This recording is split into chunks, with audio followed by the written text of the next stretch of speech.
লন্ডনে প্রধান উপদেষ্টা ডক্টর মোহাম্মদ ইউনূস ও বিএনপির ভারপ্রাপ্ত চেয়ারম্যান তারেক রহমানের বৈঠকের পর দেয়া যৌথ বিবৃতি নিয়ে প্রশ্ন তুলেছে জামায়াত ইসলামী ও এনসিপি।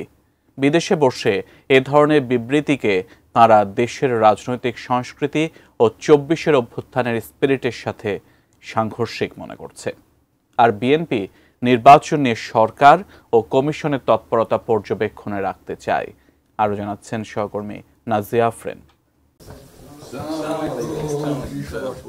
শুক্রবার লন্ডনে অন্তর্বর্তীকালীন সরকারের প্রধান উপদেষ্টা ডক্টর মোহাম্মদ ইউনূস ও বিএনপির ভারপ্রাপ্ত চেয়ারম্যান তারেক রহমানের বৈঠকে দেশের রাজনৈতিক অঙ্গনে জমে ওঠা গুমোট আবহাওয়া অনেকটাই কেটেছে। বৈঠক শেষে সরকার ও বিএনপির পক্ষ থেকে যৌথ বিবৃতিতে জানানো হয়, দুপক্ষই যার যার অবস্থান থেকে সরে এসেছে।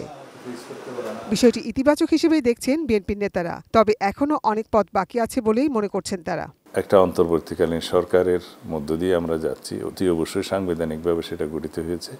এই সরকার যদি ইনস্ট্রাকশন দেয় এবং সেইটা নির্বাচন কমিশন সেই অনুসারেই তার কর্মপদ্ধতি নির্ধারণ করবে।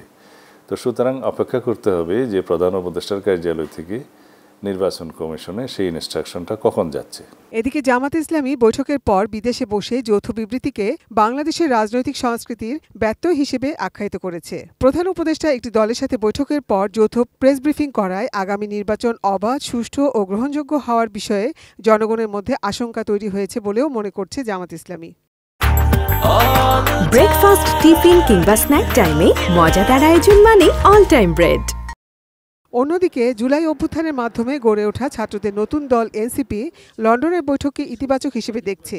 তবে এ নিয়ে যৌথ বিবৃতি রাষ্ট্র কাঠামো সংস্কার প্রশ্নে অন্তর্বর্তী সরকারের প্রতিশ্রুতির সাথে সাংঘর্ষিক কিনা তা খতিয়ে দেখার আহ্বান জানিয়েছে দলটি। ইলেকশনের কোনো ডেটের ব্যাপারে আমাদের কোনো স্পেসিফিক আপত্তি ছিল না বা আলাদা করে কোনো পক্ষপাত ছিল না।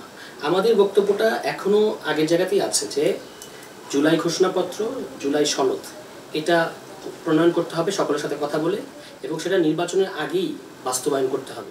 জুলাই অভ্যুত্থানের মাধ্যমে গণতন্ত্রের পথে এগিয়ে যাওয়া সংগ্রামকে অর্থবহ করতে দেশের সব রাজনৈতিক দলকে যার যার অবস্থান থেকে ছাড় দিয়ে সমঝোতা আসার কোনো বিকল্প নেই। সংস্কার কিন্তু একটা সমঝোতা, একটা সৌহার্দ্যপূর্ণ পরিবেশ, প্রত্যেকের নিজের পজিশন কিছুটা ছেড়ে দিয়ে এসে অন্যের সাথে নেগোসিয়েশন করা, এসব ডিমান্ড করে।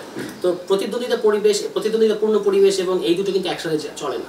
Politics is art of compromise এবং সেই কম্প্রোমাইজটা হবে জনগণের বৃহত্তর স্বার্থে, দেশের স্বার্থে। Nazia Afrin, ATN news, Dhaka.